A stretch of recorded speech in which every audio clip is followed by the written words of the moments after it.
Well, welcome to a very special episode in my garden. And if you are new to the Linda Vater channel, a big hello to you.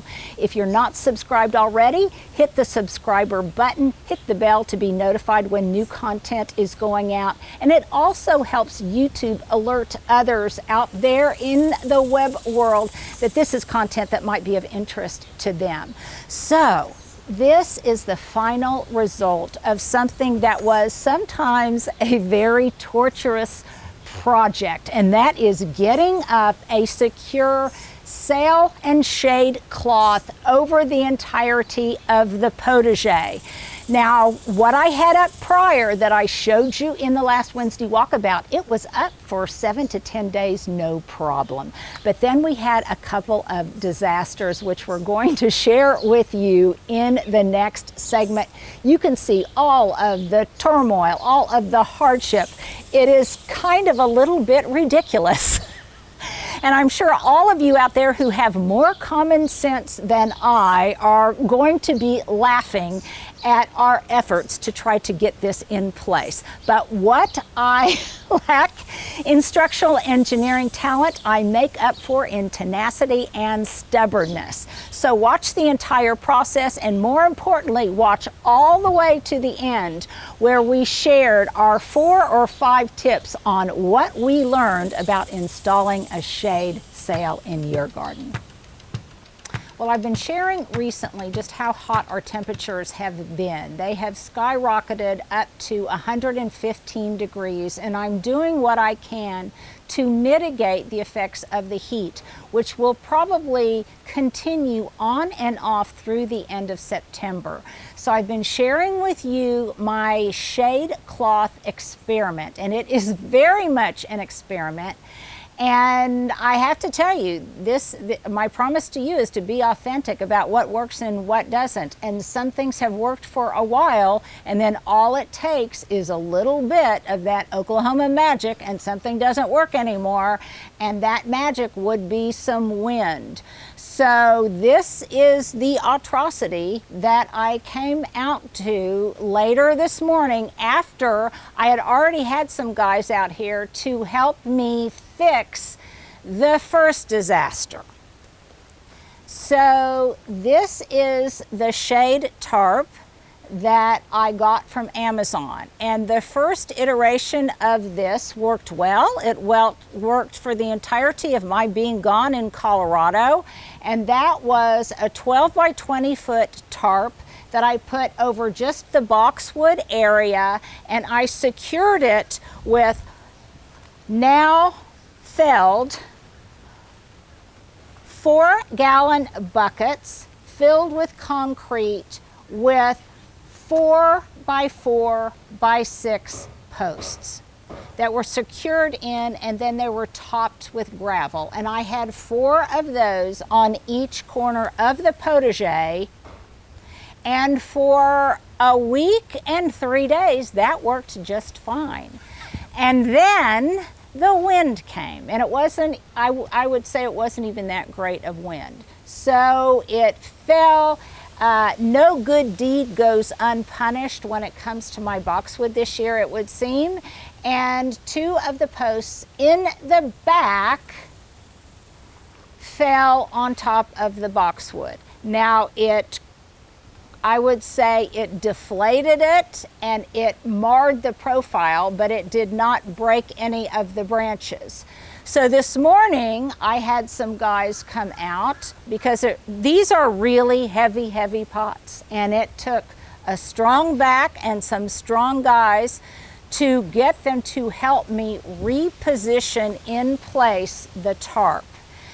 This time I thought I would get a larger tarp because I could secure portions of it to my house. So I bought a 20 by 20 foot tarp. Now this shade cloth comes in varying degrees and varying percentages of shade provision. So the first one I put up, it was 50% shade. This one I thought would be a little bit lighter, and it's 40% shade. The first one, I believe, cost about, it was under $20. The next one was about $43. Still not cost prohibitive. But you can see the flaw in my design. And again, I am no expert in physics, or I'm not a meteorologist, and I'm no expert apparently in Oklahoma wind, because we came out and we did this morning and thought, oh my goodness, these are so heavy. This is so secure that it cannot come down. Well, let's just take a little bit of a tour of the disaster that happened. So you can see that this post came down, and it wasn't even very much of a breeze. This post came down, and again, it took 3 guys to move these posts. These are very, very heavy, and we put a ring on the top, which then we were securing to the grommets in the tarp. Okay, wait, let me see here. Okay, let me just show you over here. This is real time. It's really hard for me not to help. Okay, so, but a lot of people don't. A lot of people don't have help, Stuart. So we've got to acknowledge that. Okay, we even put another one in the middle. And even though right now it does not look like these were very flat, when we put them up originally, we made sure that they were very flat so that it wouldn't be a wobbly surface upon which they were placed. Now we also put additional gravel in there to add some additional weight to it. In retrospect, I can hear some of you saying, well, obviously they're too top heavy, they're too tall and slender, and in retrospect, yes, I can see that, and we probably should have used larger buckets and maybe wider buckets. But remember that when you get something that is heavier and more substantial, your ability to move them and relocate them is extremely difficult. And I try to do things where, to the best of my ability, I can tackle something myself. Now, you can see that it crushed, to a certain extent, my icicle eggplant. And I'm going to, and let's see, here is another thing that I've learned. You can never have enough S-rings, because now I can't locate the S-ring that secured this. So I'm going to come over here. And this is one of those things, you guys, that definitely, it takes more than one person. And I don't have more than one person to shoot this video. So I had some posts placed in here to elevate the interior and give me some clearance. And if you are out there and you are laughing at me and you are saying, oh my gosh, this was common sense, that was common sense. Well, you know what? Most of us gardeners do the best we can, and we are not structural engineers. And so what we think is a good solution, depending on the constraints of our environment and everything, are not. Now, yes, it did damage the profile of the boxwood, but I don't see too many broken branches, thankfully. It popped back pretty good. It popped back pretty good, and nothing that a good final pruning won't take care of. Oh, wow, that doesn't look too bad at all. It doesn't look too. It doesn't look thought it was too gonna look a lot worse bad. than that. No, it is rather forgiving. Okay, so now we can see over here that I've got, and this was also going to reduce some of the tension. Now over here, we also have another issue, because for increased stability, because it was a larger tarp, we placed one of the posts in here. That one stayed connected. This one, it stayed connected, and actually my arborvitae bounced back up. So thank goodness for small victories. I I got an idea. We could tie a rope around that one to the fence. Yeah, and so, okay, so what the lesson learned after we kind of figure out what's going on here Just some more tension, huh? is that, okay, now see when I put this one up, that one fell down. So this is why you need multiple people to be able to do this. So obviously the parts, so here's what you learn. Again, this whole setup was fine for 10 days. I saw it. And then it came down, and now we're just trying to improve upon it. I have not done this before. This was supposed to be a rather temporary solution just for the duration of the summer, and it still is. It would be rather easy to do this in much more of a long-term hardscape kind of way by designing something and fashioning it. And if I had the time and the help and the forethought to do that, I probably would have. But again, I wasn't anticipating 112, 115 temperatures for days on end, and the difficulty of getting structural integrity to this. So what worked and what didn't? That's what we need to assess.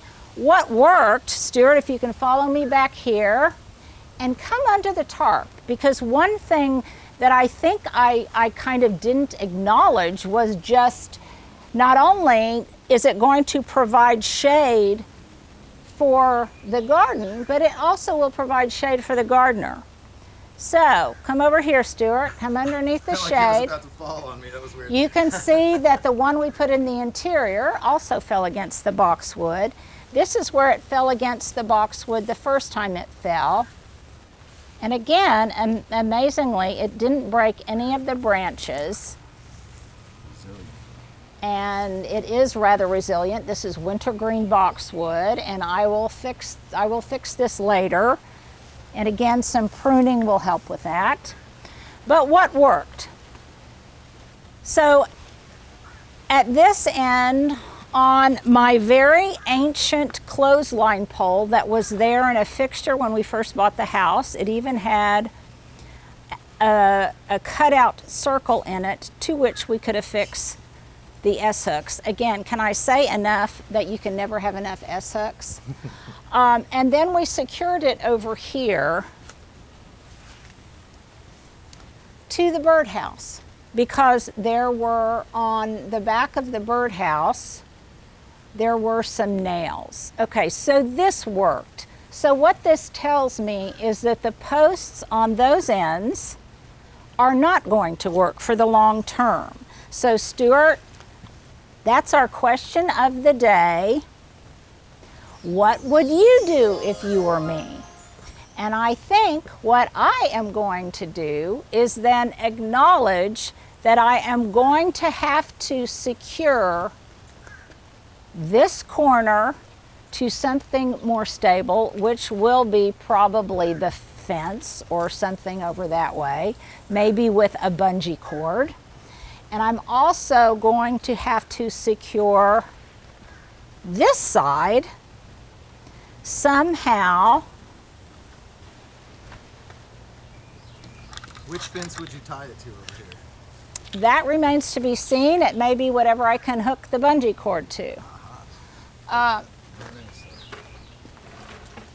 And this, I will probably secure it to something on the house, maybe with with a bungee cord. There we go again.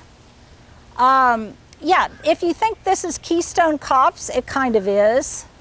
But again, we're doing this just with me, and we don't have anybody else to stabilize it on the other side. Stuart is laughing. It's so hard for me not to. It's so hard for him not to help. I know. Pick it up. But I'm doing this partly instructionally because these are the things you contend with. Yeah. And this is what just little breezes will do. So if you're thinking about it, you need to think long term. Again, some of you are probably rolling your eyes and thinking, oh my gosh. But you know what? When I had this put up originally, It was by people who really knew what they were doing and who construct pergolas and all sorts of things. And we really felt that it would be durable and enduring. So if there's one thing I know, my garden is resilient, and thankfully, so am I.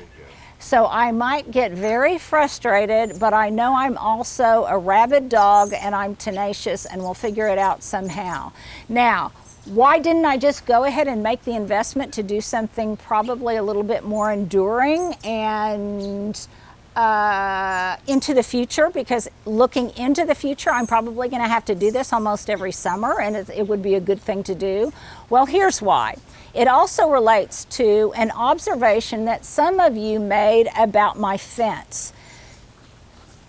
In the recent past, and here's where we say the serenity prayer. God, give me the strength.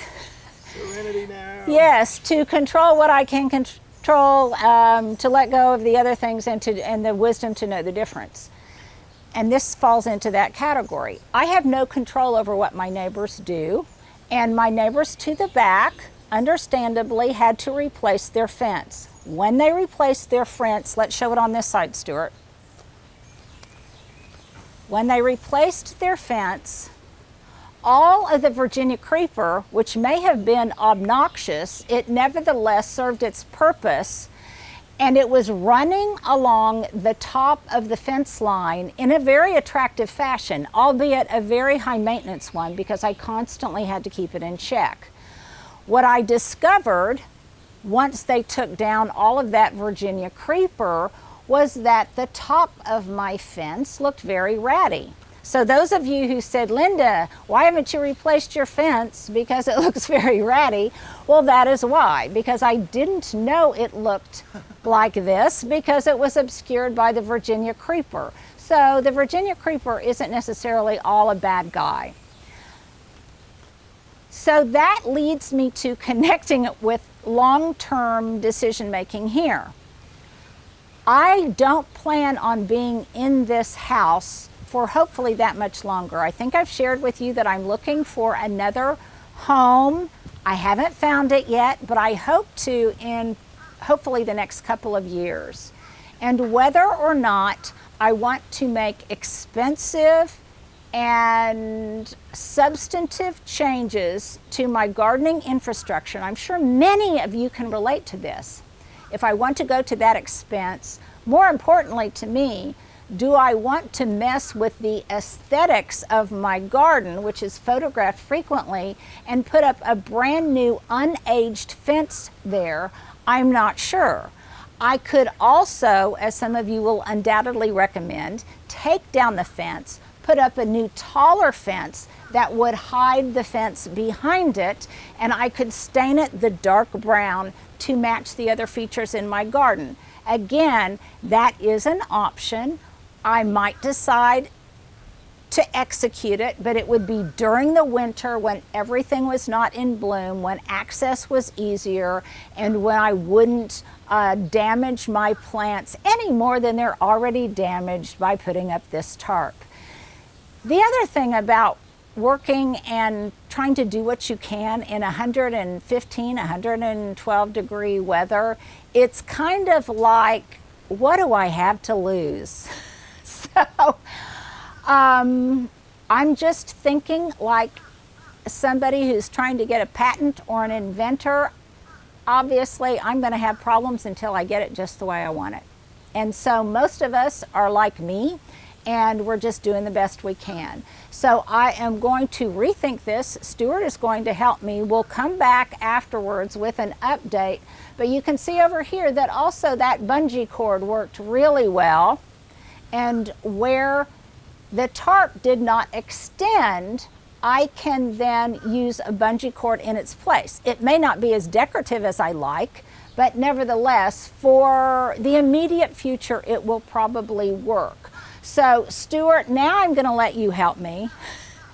Now that everybody has seen the destruction, and I have shown all of my uglies and my very authentic situation, you can still see by looking underneath that there hasn't been too much irreparable damage done, and I think I'll be able to fix it with a little bit of labor, a little bit of reframing my project, and a good dose of optimism and a frontier spirit. So there you go. We will show it to you after Stuart helps me try to put some new measures in place, and you will get an update. If you guys have tried to use shade cloth, please share with me your experiences and let me know what you came up with. Many of you have asked what I did, and I shared with you the 4-gallon buckets, the concrete, the gravel, the posts, and that worked fine for 10 days until it didn't work. And so now we're having to rethink the wheel. So there you go. There's my question of the day. If you've tried to use shade tarp, what did you employ? What kind of measures did you have to use customized to your space? And I guess that's all, because now, Stuart, you have to help me whip this back into shape. Fine. Well, after all of that chaos, here are some definite takeaways that you will want to record if you are planning on putting up your own shade sail. Number one, you can't have enough S-hooks. They are very, very important in the installation process. Likewise, you cannot have enough bungee cords, because we found they were absolutely invaluable in the other takeaway, which was that you want to secure the grommets of the sail to some kind of permanently standing secure structures. And in our case, we used my fence, and we used my house, and we used an old clothesline structure that had been here for probably 60 or 70 years, almost for the duration of the age of the house. The other takeaway is you cannot have too many people to help you get this sail up, especially if there is the slightest of breeze on any kind, in any kind of weather on that day. Because what we found was the most gentle of breeze, much less a really strong Oklahoma wind, will very much determine the stability and the integrity of the shade sail itself.